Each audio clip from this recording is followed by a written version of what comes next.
रामकृष्ण हरी. ओम नमः शिवाय. कुठल्याही गोष्टीची सुरुवात करायची म्हटलं की आपल्याला अगोदर मनाला भीती वाटते. आजच्या या तरुण पिढींना नवीन नवीन गोष्टी नक्कीच सुरू करायच्या आहेत, परंतु त्या सुरू करण्यापूर्वी आपल्या मनामध्ये विचार येतो अगोदर कुठे सुरुवात केल्याच्या नंतर चांगला फायदा होईल का, किंवा नाही फायदा झाला तर काय होईल. परंतु सांगतात याचं सगळ्याचं उत्तर श्रीमद भगवद्गीतेमध्ये भगवान श्रीकृष्णाने अर्जुनाला सांगताना सांगितलेलं आहे. कुठलाही प्रश्न आपल्याला पडला का, कसं, कशामुळे, असे जेव्हा प्रश्न आपल्याला पडतात त्यावेळी त्याचं उत्तर आपल्याला श्रीमद भगवद्गीतेमध्ये भेटतं.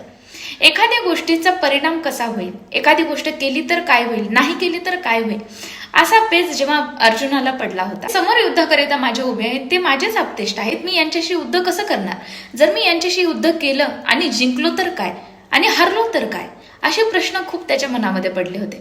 तेव्हा भगवान श्रीकृष्णाने अर्जुनाला फार सुंदर एक गोष्ट सांगितली. हतो वा प्राप्स्यसि स्वर्गम जित्वा वा भोक्ष्यसे महीम तस्मात् उत्तिष्ठ कौन्तेय युद्धाय कृतनिश्चयः. भगवान श्रीकृष्ण अर्जुनाला म्हणतात, जर युद्ध जिंकलास तर पृथ्वीचं राज्य भोगशील, आणि जरी हारलास तरी तू स्वर्गाला जाणार आहेस.